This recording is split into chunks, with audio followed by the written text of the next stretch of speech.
नमस्कार। कोरोनाको दोस्रो कहर विशेष प्रस्तुतिमा छौं। म सुभाष नेपाल। म विष्णु बसौला। दर्शकवृन्द, पछिल्लो समय कोरोना संक्रमणको दोस्रो लहर नेपालमा फैलिसकेको अवस्था छ। यसको नियन्त्रणका लागि भन्दै सरकारले देशका विभिन्न जिल्लामा निषेधाज्ञा लागू गरिसकेको अवस्था छ। नियन्त्रण स्वरूप अहिलेसम्म सरकारले निषेधाज्ञा लागू गरेको जिल्लाको संख्या 45 पुगेको छ र कोरोना संक्रमितको संख्या हेर्ने हो भने केही दिन यता दिन प्रतिदिन बढ्दो अवस्थामा रहेको छ। पछिल्लो 24 घण्टामा मात्रै 55 जनाको कोरोना संक्रमणका कारण ज्यान गएको छ भने यो सँगै नेपालमा कोरोना संक्रमणका कारण ज्यान गुमाउनेको संख्या 1417 पुगेको छ। त्यसैगरी पछिल्लो 24 घण्टामा पहिचान भएका संक्रमितको संख्या 7587 पुगेको छ। त्यसमध्ये पनि काठमाडौँ उपत्यकामा 3893 जनामा संक्रमण पुष्टि भइसकेको अवस्था छ। पक्कै पनि सुभाष, नेपालमा पछिल्लो समय दोस्रो लहरको कोरोना संक्रमण जुन गतिमा बढिरहेको छ, यसले स्वास्थ्य कर्मीहरू अस्पतालमा नपुग्ने अवस्थादेखि अस्पतालमा अक्सिजनको अभाव भइरहेको स्थिति, त्यसैगरी एउटै शय्यामा 5 जना बिरामी राखेर उपचार गर्नुपर्ने अवस्था र अस्पताल बाहिर राखेर उपचार गरिएका दृश्यहरू त्यति मात्रै होइन। काठमाडौँ उपत्यकाभित्रका अस्पताल भरिभराउ भएपछि आजै मात्र हेलिकप्टर चार्टर गरेर काठमाडौँ बाहिरका विभिन्न जिल्लामा बिरामी लैजानुपर्ने स्थिति, स्वास्थ्य कर्मीको न्यून सङ्ख्याले गर्दा उपचार गर्नका लागि कठिनाइ भएको अवस्था, धेरै प्रकारका अवस्थाहरू देखा परिरहेका छन् र आजै मात्र कोरोना सङ्क्रमणले गर्दा 55 जनाले ज्यान गुमाउँदाखेरि 7600 भन्दा धेरै नयाँ सङ्क्रमित थपिएका छन्। र पछिल्लो सङ्क्रमणको खतरा कहाँनिर पनि छ भने सुभाष, जति पनि सङ्क्रमितको सङ्ख्या बढ्दै गएको छ, ती शारीरिक रूपमा सक्षम भएका युवाहरूमा त्यसको प्रभाव बढी देखिएको छ। स्वास्थ्य मन्त्रालयले सार्वजनिक गरेको तथ्याङ्क अनुसार 9वटा विभिन्न वर्गमा विभाजन गरेर कोरोना सङ्क्रमितहरूको सङ्ख्यालाई छुट्याएर देखाइएको छ, जसमध्ये 21 देखि 30 वर्ष उमेर समूहकाहरू अहिलेसम्म सङ्क्रमित भएका मध्ये 90,298 देखिन्छ। उनीहरू मात्रै नभइकन उत्तिकै बालबालिका पनि जोखिममा परेका छन्। हुन त अन्यको तुलनामा बालबालिकाको परीक्षण कम गरिएको छ, यद्यपि सङ्क्रमण दर हेर्ने हो भने बालबालिकामा पनि उत्तिकै सङ्क्रमण पाइएको छ, जोखिम पनि उत्तिकै छ भने अघि यहाँले उपत्यकाको कुरा गर्नुभयो। काठमाडौँ उपत्यकामा सङ्क्रमितको सङ्ख्या दिनानुदिन बढ्दो अवस्था छ अन्य स्थानको भन्दा, तर शय्या अभाव त्यसैगरी अक्सिजन अभाव पनि भइसकेको अवस्था छ। कतिपय अस्पतालहरूमा चाहिँ शय्या अभाव भएर यहाँभन्दा काठमाडौँभन्दा उपत्यकाभन्दा बाहिरका जिल्लामा पठाउनु पर्ने स्थिति आइसकेको अवस्था छ। शुक्रराज ट्रपिकल एकमात्र नेपालको सर्वरोग उपत्यकाको विशेष अस्पताल, त्यहाँ देशकै पनि सबैभन्दा चिनिएको सरुवा रोगको लागि धेरै अगाडिबाट प्रख्यात, तर सरुवा रोगको उपचार गर्नको लागि जनशक्ति उपलब्ध गराउनका लागि जनशक्ति उत्पादन गर्नेदेखि अनुसन्धान गर्ने र तथ्याङ्क राख्नेसम्मको जिम्मा पाएको अस्पताल हो। त्यो अस्पताल अहिले पुरै भरिभराउ भएको छ। त्यति मात्रै होइन, काठमाडौँ उपत्यकाभित्रका अस्पताल त छँदैछन्, देशभरि करिब 77 भन्दा धेरै अस्पतालमा अहिले कोरोना सङ्क्रमितको उपचार भइरहेको छ। सबै अस्पतालमा कहीँ न कहीँ समस्याको जन्जालभित्र छौँ भनेर उनीहरू बताइरहेका छन्। व्यवस्थापनमा उत्तिकै किसिमका समस्याहरू, चुनौतीहरू, जटिलताहरू थपिरहँदाखेरि यता सङ्घीय सरकारमा सरकार परिवर्तनको खेल सुरु भइरहेको छ। विभिन्न प्रदेश सरकारहरूले प्रभावकारी काम गर्न सकिरहेका छैनन्, जसको कारणले गर्दा अझ पनि अवस्था भयावह हुने हो कि भन्ने जस्तो स्थिति देखिएको छ। हामी आज विभिन्न जिल्लाहरूको पछिल्लो अवस्थाको विषयमा पनि जानकारी लिने तयारी गरिरहेका छौँ सुभाष। पक्कै पनि विष्णु, यहाँले भने जस्तै हामीले विभिन्न प्रदेशमा रहेका हाम्रा वरिष्ठ संवाददाता त्यसैगरी संवाददाताहरूसँग त्यहाँको पछिल्लो अवस्था के छ, कोरोना सङ्क्रमितहरूको उपचारका लागि पूर्व तयारी के कस्तो गरिएको छ, यस विषयमा जानकारी लिनेछौँ। त्यसका लागि यति बेला प्रदेश नम्बर 1 तर्फ जान चाहन्छु। प्रदेश नम्बर 1 बाट हुनुहुन्छ हाम्रा वरिष्ठ संवाददाता सचिन पोखरेल।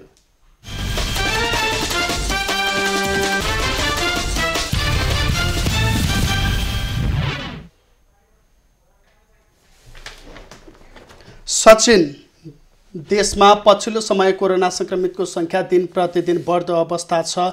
देशैभरको अवस्था यति बेला भयावह जस्तै बनिसकेको छ। अक्सिजनहरू पाइएको छैन, त्यसै गरी शय्याहरू अभाव छ भने प्रदेश 1 को हकमा के रहेको छ, पूर्व तयारीहरू के कसरी गरिएको छ?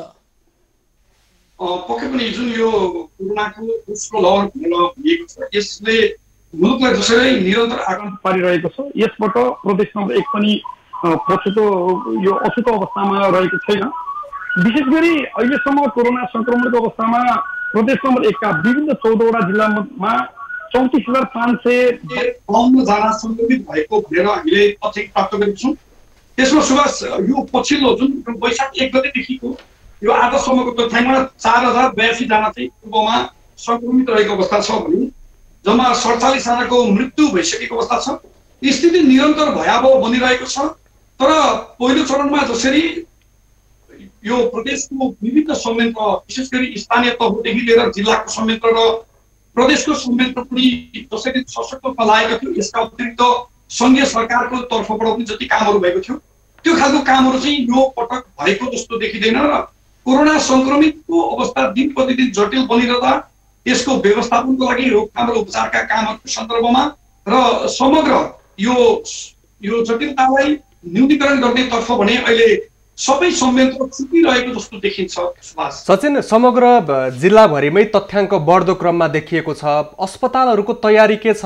त्यहाँ जनशक्ति व्यवस्थापनदेखि अक्सिजन हुँदाहुँदै पनि सिलिन्डरको अभाव भइरहेको अवस्था, उपचार गर्नको लागि थप शय्या थप्नका लागि तयारी भइरहेका कुराहरू विभिन्न ठाउँबाट आइरहेका छन्। प्रदेश नम्बर 1 को ठुला अस्पतालको तयारी के छ? स्थानीय अस्पतालमा व्यवस्थापन कसरी भइरहेको छ? विष्णु, जसरी हामीले बताइरहेको छौँ कि विगतमा स्थानीय तहहरूले निकै सक्रियताका साथ लागेको थियो। स्थानीय तहहरूमा आइसोलेसन र क्वारेन्टाइनहरूको निर्माण भएको थियो। यसबाहेक ठुला अस्पतालहरूले आफूलाई सशक्त रूपमा व्यवस्थापन गरेको थियो। अहिले प्रदेश नम्बर 1 का ठुला अस्पतालहरू जसरी विराटनगरको कोशी कोभिड अस्पताल, त्यसै गरी विराट मेडिकल कलेज, नोबेल कलेज रहेको छ, नोबेल मेडिकल कलेज रहेको छ, धरानको बीपी कोइराला स्वास्थ्य विज्ञान प्रतिष्ठान, मेची अञ्चल अस्पताल र न्युरो अस्पताल विराटनगर, त्यसै गरी झापाको बीएमसी अस्पताल गरी यी जम्मा 8वटा ठुला अस्पतालहरूमा जम्मा अहिलेसम्म 625 शय्या मात्रै रहेको भनेर हामीले तथ्याङ्क प्राप्त गरेको छौँ। यसमा पनि बिरामीहरू जसरी यो अक्सिजनको अभावमा जटिल परिस्थितिमा पुगेपछि उनीहरूलाई अक्सिजन चाहिन्छ, तत्काल आइसियूमा भर्ना गर्नुपर्ने, एसडियूमा भर्ना गर्नुपर्ने, भेन्टिलेटरमा चाहिँ उनीहरूलाई चाहिँ उपचार गर्नुपर्ने अवस्था छ। जम्मा प्रदेश नम्बर 1 मा 71वटा मात्रै भेन्टिलेटरको अवस्था रहेको छ। यसलाई बढाउनु पर्ने अवस्थामा अहिले ठुला अस्पतालहरूले जो विशेष गरी सरकारी अस्पतालले आफूसँग भएको स्रोत साधनलाई परिचालन गरिरहेको छन्, तर निजी अस्पतालहरूले यसलाई एउटा चाहिँ सेवा सँगसँगै उनीहरूले एउटा चाहिँ व्यावसायिक रूपमा काम गरेको देखिन्छ र उनीहरूसँग भएको अस्पतालको जुन शैय्याहरू छ, शैय्याहरू पुरा गर्ने र बिरामीहरूलाई सेवा दिने नाममा आर्थिक रूपमा चाहिँ ठुलो धनराशिहरू चाहिँ उपचारमा खर्च भइरहेको छ।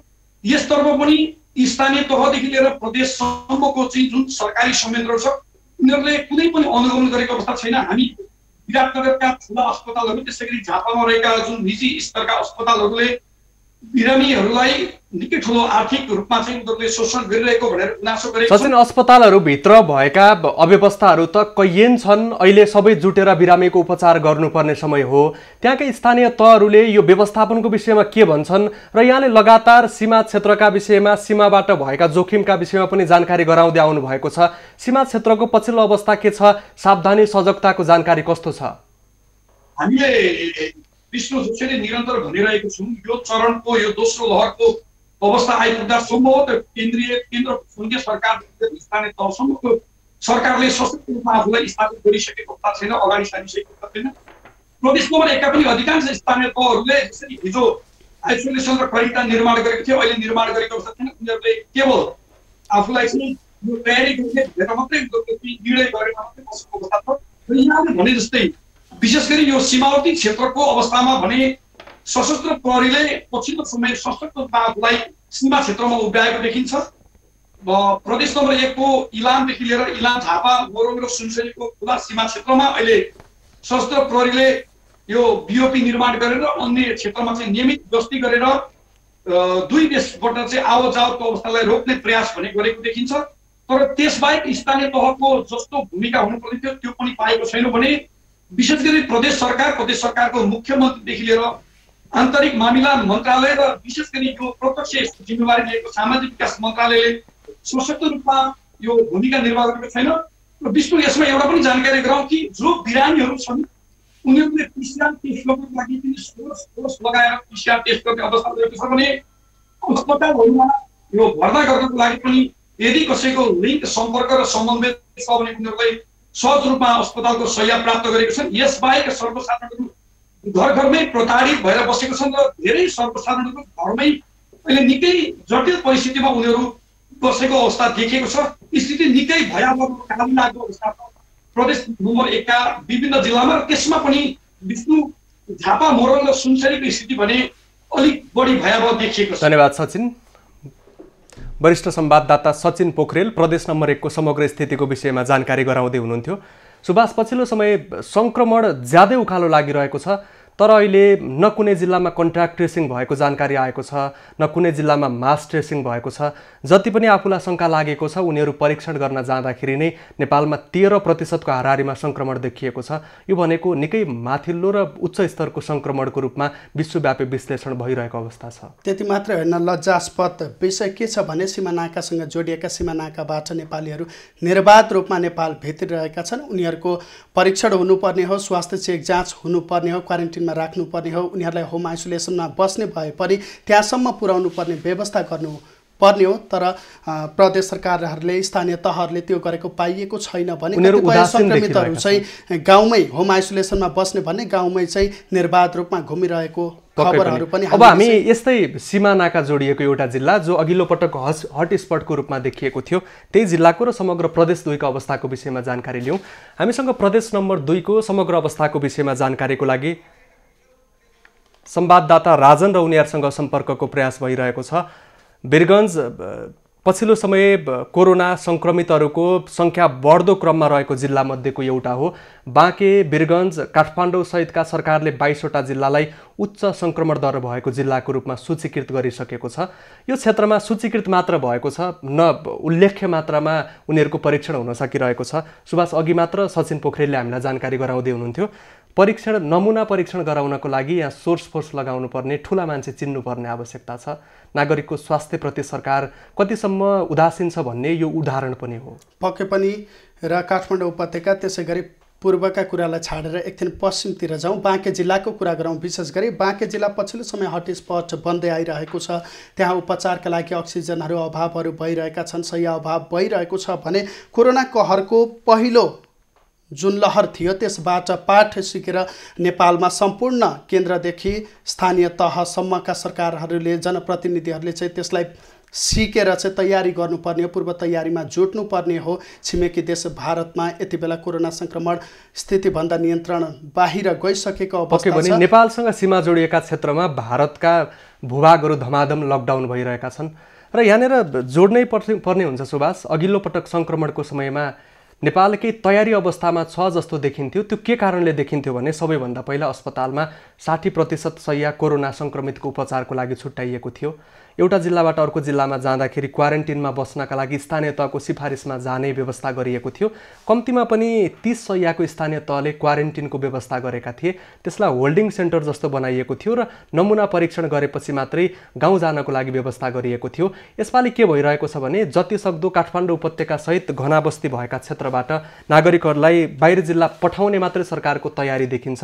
ती जिल्लामा व्यवस्थापन कस्तो छ, कसरी उपचार हुन सक्छ लगायतका विषयमा त्यति धेरै गम्भीरताको साथ लिएको देखिँदैन। पक्कै पनि पहिले जुन होम आइसोलेसनमा बस्नेहरूको चाहिँ अनुगमन हुने गरेको थियो बेलैमाथि र बारम्बार गएर जनप्रतिनिधिहरूले उनीहरू होम आइसोलेसनमा बसेका छन् कि छैनन्, उनीहरूको स्वास्थ्य अवस्था कस्तो छ भनेर बेला बेलामा अनुगमन हुने गरेको पाइएको थियो भने पछिल्लो समय त सबै कुरा फितलो रहेको छ। जुन रूपमा चाहिँ अहिलेको यो भयावह स्थिति देखेर पूर्व तयारीमा जुट्नुपर्ने हो, सबै मौन देखिएको छ। पक्कै पनि यति बेला राजन रौनियार हामीसँग पर्साबाट सम्पर्कमा आउनुभएको छ। उहाँसँग हामी पर्साको पछिल्लो अवस्थाको विषयमा जानकारी लिनेछौँ।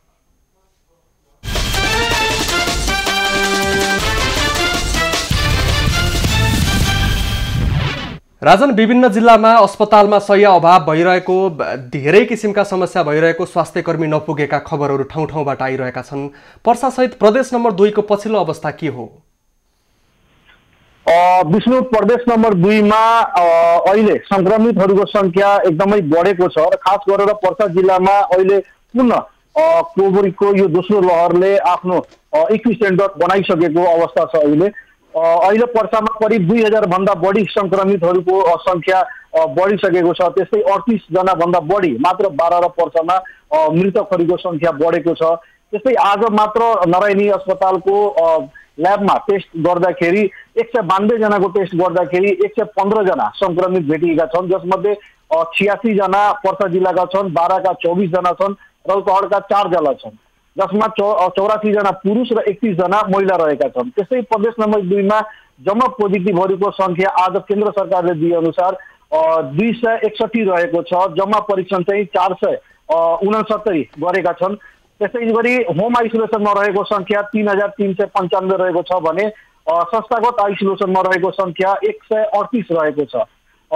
2 नम्बर प्रदेशमा आइसियुको संख्या 24 जना भर्ती रहेका छन् भने भेन्टिलेटरमा चाहिँ 2 जना रहेको यो चाहिँ केन्द्र सरकारले चाहिँ जानकारी जुन आज पत्रकार सम्मेलन मार्फत गराएको थियो। त्यसै गरी सबैभन्दा ठूलो समस्या अहिले यो 2 नम्बर प्रदेशमा हामीले भनिराख्दाखेरि सबभन्दा ठूलो समस्या सूचना सङ्कलनको बारेमा यकिन डाटा कुनै पनि निकायले चाहिँ दिन सकेको छैन।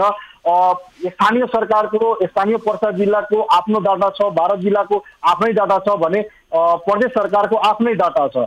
गत 24 घण्टामा चाहिँ प्रदेश सरकारले दिएको डाटा अनुसार पर्सा जिल्लामा 91 जना, बारामा 9 जना, सर्लाहीमा 6 जना, रौतहटमा 17 जना, सप्तरीमा 39 जना, सिराहामा 20 जना, महोत्तरीमा 22 जना, धनुषामा 63 जना, अन्य जिल्लाका 2 जना गरेर संक्रमित रहेका छन् भने महिला जम्मा 90 जना, पुरुष 189 जना, जम्मा संक्रमितको संख्या 279 जना बताएको छ।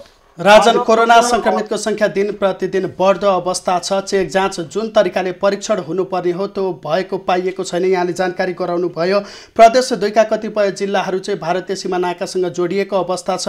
त्यहाँबाट चाहिँ नेपालीहरू निर्बाध रूपमा नेपाल भित्रिरहेको खबरहरू हामीले दिनौँ जसो सम्प्रेषण पनि गरिरहेका छौँ र यो पछिल्लो समय चाहिँ त्यहाँबाट दैनिक जसो कति नेपालीहरू भित्रिरहेका छन्, उनीहरूलाई कसरी व्यवस्थापन गरिएको छ? सीमा नाकामा चेक जाँच भएको छ कि छैन? चेक जाँचको विषयमा कुराकानी गर्दाखेरि करिब यो पर्सा जिल्ला र 2 नम्बर प्रदेशकै सम्पूर्ण सीमाहरू भारतसँग जोडिएको छ र यो सम्पूर्ण सीमाहरू खुला रूपमा रहेका छन्। चेक जाँच गर्नका लागि 3वटा ठाउँमा जुन नेपाल सरकारले अहिले बैठक गरेर मुख्य नाका खोल्ने एउटा पर्सा जिल्लाको शङ्कराचार्य नाका, त्यस्तै गौर नाका, त्यस्तै सिराहा नाकाबाट एन्टिजेट टेस्ट चाहिँ गर्ने गरिएको छ। तर यो खुला सिमानाको कारणले गर्दाखेरि चोरी निकासी भएर आउने भारतीय वा भारत गएका नेपालीहरू जुन प्रवेश गरिरहेछन् उनीहरूको चेक जाँचमा एकदमै समस्या देखिएको छ। हुन त सीमामा कट्ने सशस्त्र प्रहरीको मुख्य दायित्व हुन्छ, तर यो सीमादेखि जुन पसेका सीमाहरू छन् यसमा सशस्त्र प्रहरीको पनि एकदमै चरम लापरवाही देखेका छौँ हामी अब आजै सीमा नाकातिर निरीक्षण गर्न जाँदाखेरि विभिन्न खुला नाकाहरूबाट बिना कुनै रोकटोक व्यक्तिहरू जन्ती गएका, बिहेमा गएका वा कामदारहरू भारतबाट नेपाल चाहिँ सजिलै रूपमा प्रवेश गरिरहेका थिए। त्यसै गरी प्रदेश नम्बर 2 का आज हामीले डाक्टर नवल किशोर झा कोभिडको जिम्मेवारी उहाँले सम्हाल्नु भएको छ। उहाँसँग हामीले कुराकानी गर्दाखेरि जनकपुरको मणिपालमा 100 बेडको कोभिड अस्पताल चाहिँ अहिले प्रदेश सरकारले सञ्चालन गर्ने गरिरहेको छ। त्यस्तै हरेक प्रदेशिक अस्पतालमा एचडियू, आइसियू प्लस भेन्टिलेटर सहित अस्पताल चाहिँ अहिले निर्माण गर्ने अभियान उहाँहरूले उठाउनु भएको छ। प्रदेश नम्बर 2 मा जम्मा गरेर 45वटा मात्र भेन्टिलेटर रहेको छ। हस् राजन, अद्यावधिका लागि तपाईँसँग पुनः जोडिनेछौँ। उहाँ हुनुहुन्थ्यो प्रदेश 2 बाट हाम्रा संवाददाता राजन रौनियार र प्रदेश 2 को हकमा पनि विष्णु उस्तै अवस्था रहेको छ। स्थानीय निकायहरू मौन रहेका छन्, सीमा नाकाबाट नेपालीहरू निर्बाध रूपमा भित्रिरहेका छन्, उनीहरूको उपयुक्त रूपमा व्यवस्थापन हुन सकेको छैन। त्यसै गरी दिन प्रतिदिन कोरोना संक्रमितको संख्या बढिरहेको अवस्था छ। जनजीवन भने सामान्य जस्तै छ। उनीहरू दैनिक क्रियाकलाप पनि गरिरहेका छन् र सरकारी निकायबाट गरिएको निषेधाज्ञा र गरिएका व्यवस्थाको विषयमा खासै जानकार पनि छैनन्। हामी अन्य स्थानको विषयमा पनि जानकारी लिनेछौँ। सुभाष, अहिले केही समय छोटो विश्रामपछि पुनः स्वागत छ। कोरोनाको दोस्रो कहर विशेष प्रस्तुतिमा रहेका छौँ। कोरोना संक्रमणबाट पछिल्लो दिनमा संक्रमितहरूको संख्या बढिरहेको अवस्था छ। विष्णु, संक्रमितको संख्या बढेसँगै यता मृत्युदर पनि बढिरहेको अवस्था छ। हामीले केही मात्र सावधानी अपनायौँ भने संक्रमित भएर उपचार गराउनुभन्दा पनि संक्रमण हुनै नदिनबाट बच्न सकिन्छ। संक्रमण लाग्न दिन सकिँदैन। विशेष गरी अत्यावश्यक काम बाहेक घर बाहिर ननिस्कने, मास्कको प्रयोग गर्ने, बारम्बार साबुन पानीले हात धुने, सेनिटाइजरहरू प्रयोग गर्ने, कामै पर्यो भने मात्रै घर बाहिर निस्कने र सरकारले निषेधाज्ञा लागू गरेको अवस्था छ। सरकारले निषेधाज्ञा लागू गरेको यो निषेधाज्ञालाई चाहिँ पालना गर्यो भने पनि हामी सङ्क्रमण मुक्त हुन सकिन्छ। पक्कै पनि यति बेला आत्तिनुपर्ने भन्दा पनि सावधानी भएर सजगता अपनाउनु पर्ने अत्यन्तै धेरै आवश्यकता देखिएको छ। देशका 45 भन्दा बढी जिल्लामा लकडाउन हुने क्रम जारी रहेको छ र सङ्क्रमितको सङ्ख्या बढ्दै जाँदा उपयुक्त सावधानी अपनाउनको लागि नागरिक तहबाट सरकारलाई आग्रह भइरहेको छ। हामीले प्रदेश नम्बर 1 र प्रदेश 2 का अगाडिको अवस्थाको विषयमा जानकारी लिँदा त्यहाँ व्यवस्थापन र तयारी सन्तोषजनक थिएन सुभाष। अब हामी बागमती प्रदेशको अवस्थाको विषयमा जानकारी लियौँ। हामीसँग बागमती प्रदेशबाट सम्पर्कमा हुनुहुन्छ हाम्रा वरिष्ठ संवाददाता प्रकाश गेवाली। प्रकाश, अन्य क्षेत्रहरूमा सङ्क्रमितको सङ्ख्या बढिरहेको छ। काठमाडौँ उपत्यका बागमती प्रदेशभित्रै पर्छ, यहाँ सङ्क्रमितको सङ्ख्या धान्नै नसक्ने गरी बढिरहेको छ। चितवन लगायतका क्षेत्रको अवस्था कस्तो छ? हो, पक्कै पनि विष्णु, अवस्था अत्यन्त भयावह बन्दैछ भनेर स्वयं चिकित्सा क्षेत्रमा भएका विज्ञहरूले, चिकित्सकहरूले बताइरहेका छन् र सरकारी व्यक्तिहरूले पनि यो विषयलाई पुष्टि गरिरहेका छन्। केही बेर अगाडि मैले लिएको तथ्याङ्क अनुसार बागमती प्रदेशमा 1,92,015 जना हालसम्म सङ्क्रमित भएका छन्। यो गत वर्षदेखि हालसम्मको डाटा हो। यसमा 85% निको भएका छन् भने 14% अर्थात् 27,611 जना अहिले पनि उपचाररत रहेका छन् यो बागमती प्रदेशमा भने 1126 जनाको मृत्यु भएको छ, दुःखद निधन भएको छ। यो प्रतिशतको हिसाबमा हेर्दा 0.59% भएको बागमती प्रदेशको प्रदेश मन्त्रालयले जनाएको छ र आज पनि बागमती प्रदेशमा 4,579 जना नयाँ सङ्क्रमितहरू थपिएका छन् र जस्तो आज 11,704 जनाको परीक्षण गरिएको थियो।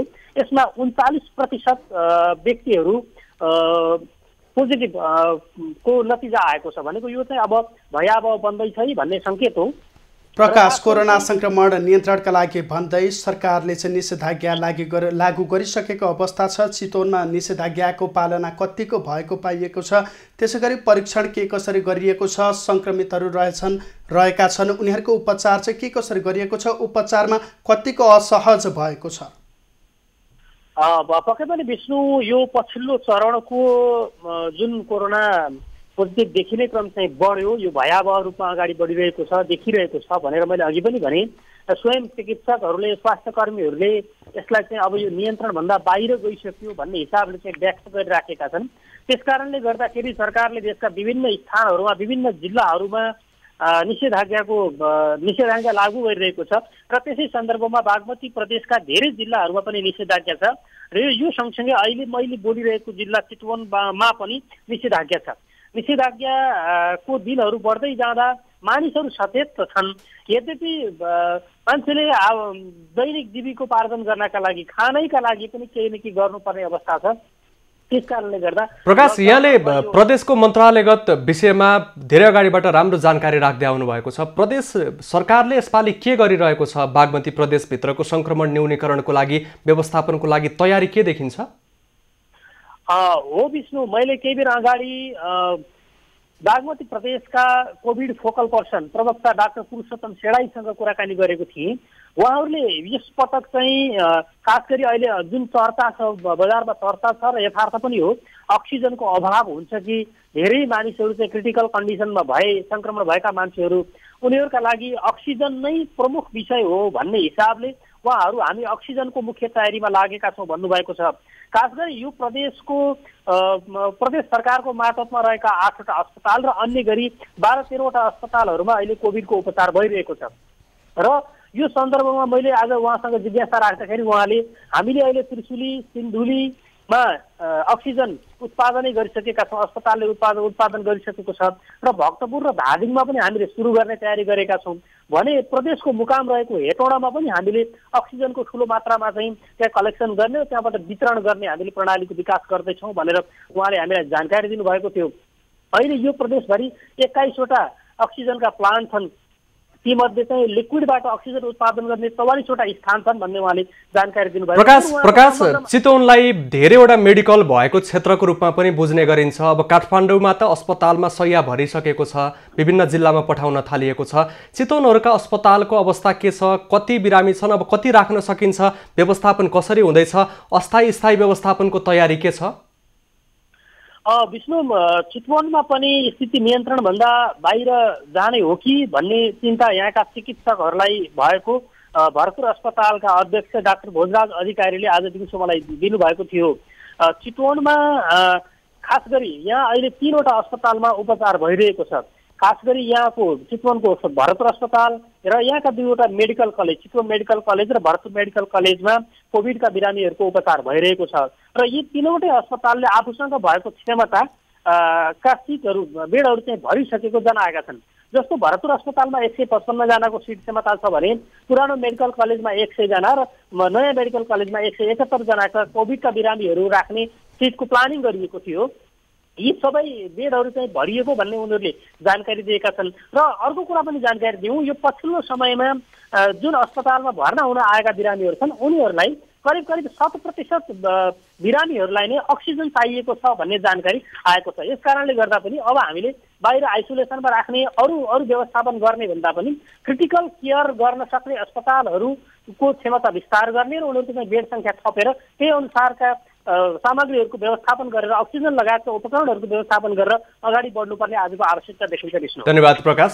वरिष्ठ संवाददाता प्रकाश गेवाले चितवनबाट सम्पर्कमा रहनु भएको थियो। सुभाष, उहाँले जानकारी गराउनु भए अनुसार बागमती प्रदेशभित्रको अवस्था पनि ज्यादै जटिल छ र हामीसँग अक्सिजन उत्पादनमा कमी होइन, हामीसँग सिलिन्डरको अभाव छ। घर घरमा सिलिन्डर थन्काइएको छ, जसले गर्दा आजै अहिले र भर्खरै अक्सिजन चाहिने बिरामीले अक्सिजन नपाएर ज्यान गुमाउनु परेका खबर सुन्दाखेरि ज्यादै असहज स्थिति पनि सिर्जना भइरहेको छ। पक्कै पनि हिजो प्रधानमन्त्री केपी ओलीले राष्ट्रका नाममा सम्बोधन गर्दाखेरि खाली भएका सिलिन्डरहरू, आफूसँग मौजदात भएका सिलिन्डरहरू खाली छन् भने तिनलाई भरेर राख्नु र औद्योगिक कल कारखानामा प्रयोग नगरिकन मात्र उपचारका लागि प्रयोग गर्नु भनेर निर्देशन दिइसकेको अवस्था छ। निर्देशन त दिएको छ, तर त्यसको कार्यान्वयन भएको छ कि छैन भनेर हेर्ने निकाय चाहिँ यति बेला मौन बसेको देखिन्छ भने हामीले यसअघि प्रदेश 1, प्रदेश 2 त्यसै गरी बागमती प्रदेशका हाम्रा संवाददाताहरूसँग कुराकानी गऱ्यौँ भने यति बेला लुम्बिनी प्रदेशतर्फ जोड्न चाहन्छौँ, जहाँ हुनुहुन्छ हाम्रा वरिष्ठ संवाददाता दामोदर खनाल। दामोदर, लुम्बिनी प्रदेशको पछिल्लो अवस्था के रहेको छ? देशका विभिन्न स्थानमा चाहिँ सङ्क्रमितको सङ्ख्या बढिरहेको छ। लुम्बिनी प्रदेशको हकमा चाहिँ के छ? पूर्व तयारी कस्तो छ? सुभाष, पछिल्लो समयमा लुम्बिनी प्रदेशको अहिले म रूपन्देहीमा छु र यो रूपन्देहीको बुटोल भैरवा पनि एउटा हट स्पोटको रूपमा चिनिएको छ। कोरोनाको अहिलेसम्म करिब 5000 चाहिँ पोजिटिभ केसहरू, एक्टिभ केसहरू यहाँ छ भने यो बुटोल उपमहानगरपालिका जहाँ प्रदेशको चाहिँ अस्थायी राजधानी पनि हो, अब यहाँ पनि अहिले करिब चाहिँ 1500 जति एक्टिभ केसहरू देखिन्छ भने आज पनि सङ्क्रमणको सङ्ख्या निकै बढी देखिएको छ र 300 भन्दा बढीको मृत्यु भएको छ। यहाँ चाहिँ खास गरेर लुम्बिनी प्रादेशिक अस्पताल बुटोल धागो कारखानामा चाहिँ कोरोना विशेष अस्पताल निर्माण गरेको छ भने त्यस्तै भैरवाको भीम अस्पतालमा पनि व्यवस्था गरिएको छ बिरामीहरूको लागि। तर बिरामीहरूको सङ्ख्या यति बढेको छ कि अस्पतालको क्षमताभन्दा निकै बढी छ। अस्पतालका बाहिर राखेर पनि उपचार गर्न पर्ने अवस्था छ भने अहिले होम आइसोलेसनमा चाहिँ धेरै व्यक्ति बिरामीहरूलाई होम आइसोलेसनमा राखेर उपचार गरेको चाहिँ अवस्था छ। सुभाष, दामोदर, केही दिन अगाडि मात्रै जब प्रदेशमा मुख्यमन्त्री परिवर्तनको लागि अङ्कगणितीय हिसाब चल्दै थियो, त्यही दिन सोही प्रदेशको दाङको बेलझुन्डी अस्पतालमा अक्सिजनको अभाव भएर बिरामीको ज्यानै जान सक्ने अवस्था सिर्जना भएको खबर आइरहेको थियो। अहिले दाङको बेलझुन्डी लगायतकै ठुला अस्पतालमा अक्सिजनसहित अत्यावश्यक पूर्वाधारको परिपूर्तिको अवस्था कस्तो छ र पछिल्लो समय व्यवस्थापनको विषयमा के जानकारी गराइएको छ? खास गरेर यो क्षेत्रमा 5 ठाउँमा चाहिँ व्यवस्था गरिएको छ। लुम्बिनी प्रादेशिक अस्पतालमा कुल 14वटा चाहिँ आइसियु छ भने 3वटा भेन्टिलेटर, त्यस्तै 32वटा एचडियु बेड राखिएको छ। त्यस्तै भैरवाको भीम अस्पतालमा 5वटा आइसियु बेड छ भने 20वटा एचडियु बेड छ। त्यस्तै दाङको बेलजुन्डीमा पनि 5वटा आइसियु र भेन्टिलेटर 6वटा छ भने 30वटा एचडियु बेड राखिएको छ। र अब बाँकीको चाहिँ साथीले पछि बताउनु होला, बाँकी पनि हट स्पट हो यो लुम्बिनी प्रदेशको। त्यस्तै नेपालगञ्जको बारेमा पछि बताउनु छ उहाँले भने यहाँ 8वटा चाहिँ निजी अस्पतालमा चाहिँ 75वटा आइसियू र 40वटा भेन्टिलेटर छ। यसरी यो क्षेत्रमा यो जुन सङ्ख्या छ यो अत्यन्तै न्यून हो, किनभने हामीले रूपन्देहीमा मात्रै करिब 5000को सङ्ख्यामा कोभिडको केस चाहिँ पोजिटिभ केस चाहिँ देखिएको छ। यसले गर्दाखेरि बुटवल लगायत यो क्षेत्रका अस्पतालहरू भरिभराउ छ। र दामोदर, जस्तो कि यहाँले सक्रिय सङ्क्रमितको सङ्ख्या पनि 5000 भन्दा धेरै रहेको छ भनेर तथ्याङ्क सुनाइरहँदा, हामीलाई जानकारी गराइरहँदाखेरि उनीहरू चाहिँ होम आइसोलेसनमा कतिपय बसेका होलान्, उनीहरूको रेखदेख कसले गरिरहेको छ, उनीहरूलाई अत्यावश्यक वस्तुहरू, त्यसै गरी उनीहरूलाई होम आइसोलेसनमा बस्दाखेरि पालना गर्नुपर्ने कुराहरूको चाहिँ अवगत कसले गराइरहेको छ, त्यो चाहिँ सम्बन्धित निकायले हेरेको पाइएको छ कि छैन? यो क्षेत्रमा चिकित्सकहरूको चाहिँ अभाव छ र अघिल्लो समयको कोभिडको बेलाभन्दा अहिले पालिकाहरू पनि त्यति सक्रिय भएर लागेको अवस्था छैन भने प्रदेश सरकार सत्ताकै वरिपरि रुमलिएको छ। र यहाँ आज गजबको कुरा पनि के छ भन्दाखेरि सत्ताको मोह छाडेर महामारी नियन्त्रणको लागि माग गर्दै रिट समेत परेको अवस्था छ। त्यही भएर यो अहिले पछिल्लो जुन समय हो प्रदेश सरकारको उपस्थिति चाहिँ देखिँदैन भने सीमामा पनि खास गरेर कडाइ छैन। यसले गर्दाखेरि धेरै मान्छेहरू अब अस्पताल जानुभन्दा घरमै बसेर चाहिँ आफूहरू सुरक्षित भइन्छ भन्ने महसुस पनि छ भने अर्कोतिर के छ भने बिरामीहरूले अहिले हेलिकप्टर चार्टर गर्ने जुन आवश्यकता पनि छ, किनभने गाडी चलेको छैन, मध्यम वर्गले पनि हेलिकप्टरमा लैजान्। तर यहाँ एम्बुलेन्स र हेलिकप्टरको भाडा कति हो, त्यसमा पनि बिरामीहरू चाहिँ धेरै मर्कामा अन्यायमा परिरहेको अवस्था छ। यहाँ निकाय जुन छ सरकारवाला निकायले जुन अनुगमन गर्नुपर्ने हो त्यो अनुगमन गर्न सकेको छैन। निषेधाज्ञा 16 गतेदेखि लागू गरिएको छ, 30 गते बिहान 6 बजेसम्मका लागि, तर आपूर्ति व्यवस्था पनि राम्रो हुन चाहिँ सकेको देखिँदैन। सुभाष, धन्यवाद दामोदर। अध्यावधिकका लागि तपाईँसँग पुनः जोडिनेछौँ। उहाँ हुनुहुन्थ्यो लुम्बिनी प्रदेशबाट हाम्रा वरिष्ठ संवाददाता दामोदर खनाल र अन्य स्थानको जस्तै लुम्बिनी प्रदेशको पनि भयावह स्थिति रहेको छ। अझ के भइरहेको छ भने लुम्बिनी प्रदेशमा पछिल्लो समय मुख्यमन्त्री परिवर्तन गर्नको लागि सबै दलहरू रस्साकसीमा लागेका छन्। कसले सत्तामा पुग्ने भन्ने मात्रै ध्यान देखिन्छ, नागरिकको मतबाट उनीहरू जितेका हुन् भन्नेतर्फ उनीहरूको खासै चासो पुगेको छैन। अहिले 3-4 लाखसम्म खर्च गरेर हेलिकप्टर चार्टर गरेर एउटा बिरामी अस्पताल खोज्दै डुल्नुपर्ने अवस्था सिर्जना भएको छ। पक्कै पनि यो सिलसिला अझै जारी छ, हामीसँगै रहनुहोला। विश्रामपछि कोरोनाको दोस्रो कहर विशेषमा स्वागत छ। हामीले विभिन्न प्रदेशबाट त्यहाँको पछिल्लो अवस्थाको विषयमा जानकारी लिइरहेका छौँ र त्यहाँको अवस्थाको विषयमा जानकारी गराइरहँदा धेरै प्रदेशमा तयारी कमजोर देखिएको छ। सुभाष, हामी भौगोलिक दृष्टिकोणले कमजोर स्थितिमा छौँ, विभिन्न बनोटका भौगोलिक स्थानहरू छन्, स्वास्थ्य प्रणाली पनि हामीसँग खासै राम्रो थिएन। तर यो भन्दैमा हामीलाई गर्नका लागि तयारी थिएन भन्ने होइन। अगाडि पटक सङ्क्रमण हुँदा हामीले 5 महिनाको लगातारको लकडाउन बेहोरेका थियौँ।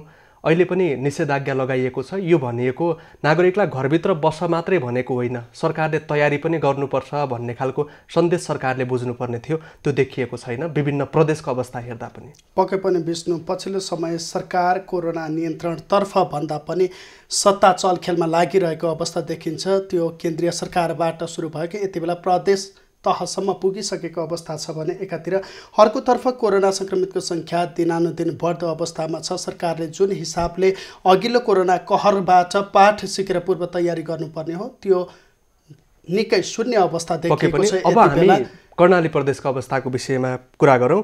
कर्णाली प्रदेश धेरैजना भारतमा रोजगारीको लागि जाने प्रदेश हो, जहाँ अघिल्लो पटकको कोरोना सङ्क्रमणले गर्दा पनि अन्य प्रदेश जस्तो खासै धेरै असर त पारेन। यसपालि पनि अन्य प्रदेशको तुलनामा सङ्ख्यात्मक हिसाबमा सङ्क्रमितको सङ्ख्या थोरै नै देखिएको छ। तर त्यहाँ पूर्वाधार भने ज्यादै कम छ। केही सङ्क्रमित मात्रै 200-400 मात्रै सङ्क्रमित भएको अवस्थामा पनि कहाँ लगेर उपचार गर्ने भन्ने खालको अवस्था कर्णाली प्रदेशभित्र देखिन्छ। त्यहाँबाट समग्र स्थितिको जानकारीको लागि हामीसँग यति बेला सम्पर्कमा हुनुहुन्छ वरिष्ठ संवाददाता पवित्र कुमार साई।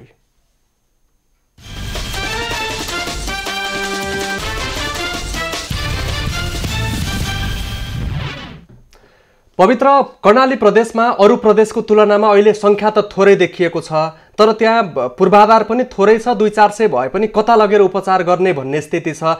त्यहाँभित्रको समग्र स्वास्थ्य पूर्वाधार कस्तो छ, पछिल्लो अवस्थाको विषयमा के जानकारी गराइएको छ?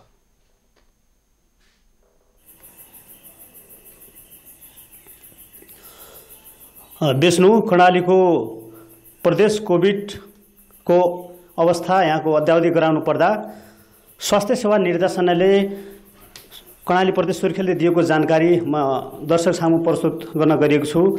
जुन आजको अवस्था मात्रै भन्नुपर्दा आज मात्रै कर्णाली प्रदेश अस्पतालको 3 जना, वीरेन्द्रनगर होम आइसोलेसनमा 52 जना, त्यसैगरी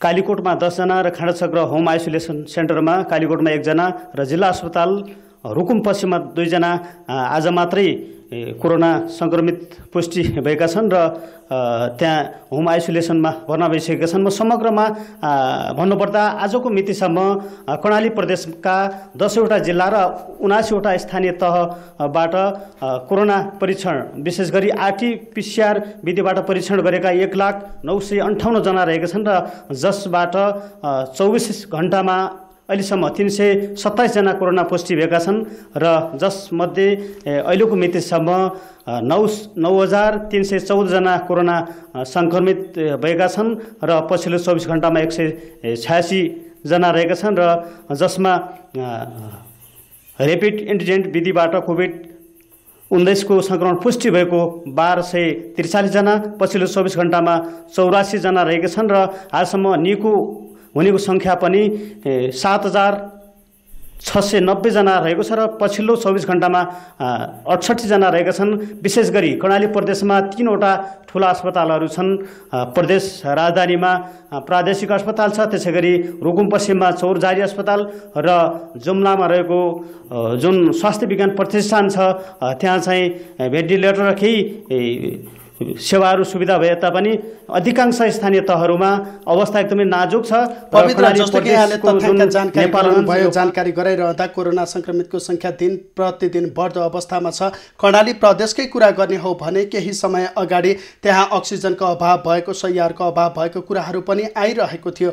यस्तो अवस्थामा यहाँले अघि जुन भन्नुभयो 3 वटा ठुला अस्पताल, तिनीहरूको पूर्व तयारी कस्तो छ, त्यहाँ संक्रमितको उपचार चाहिँ के कसरी भइरहेको छ, अक्सिजनको अभाव भइरहेको खबर आउँदाखेरि त्यो 3 वटा अस्पतालले चाहिँ कसरी चाहिँ पूर्व तयारीका साथ बसिरहेका छन्, तयारी कस्तो छ?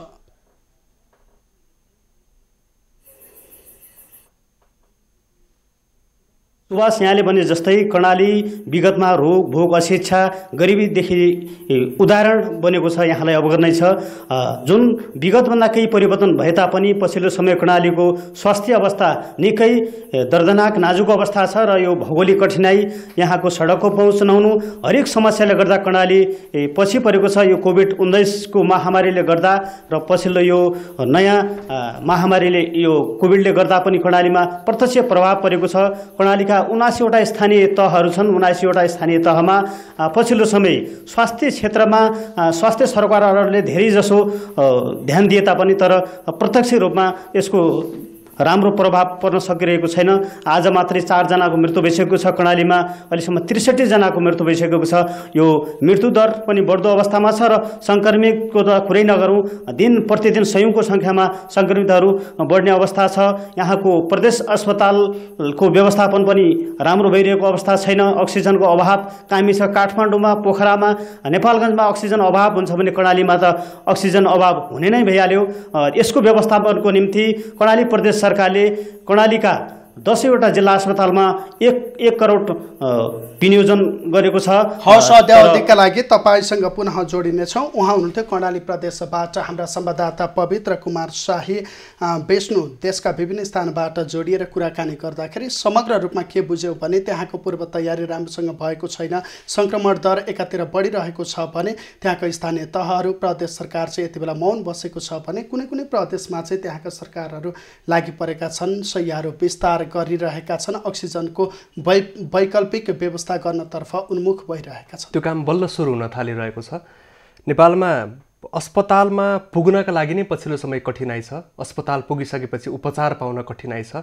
झन् सघन उपचार कक्ष र भेन्टिलेटर पाउनको लागि त धेरै ठुला व्यक्तिहरू चिन्नुपर्ने आवश्यकता छ। जसरी आज 55 जनाको ज्यान गयो, पशुपतिमा विद्युतीय शब्दागृहमा जलाउनेको सङ्ख्या धेरै हुँदा पशुपतिको किनारमा अस्थायी खालको संरचना तयार पारेर शव जलाउन थालिएको छ। यसले धेरैलाई ज्यादै दुखित बनाएको छ। यो अवस्था नआओस्, अबका दिनमा अब तत्कालै सुरु गर्ने हो भने पनि के तयारी गर्न सकिन्छ? सरकारको तयारी अझ द्रुत गतिका साथ भएर नागरिकले सेवा पाउन्, हामी यही अपेक्षा गरौँ। र आजको लागि कार्यक्रम यहीँ सकौँ सुभाष। त्यसपछि अद्यावधिक जानकारीको लागि हामी फेरि जोडिनेछौँ। खबरभित्रको खबरका लागि हेर्दै रहनुहोला एभी न्युज खबर। नमस्कार।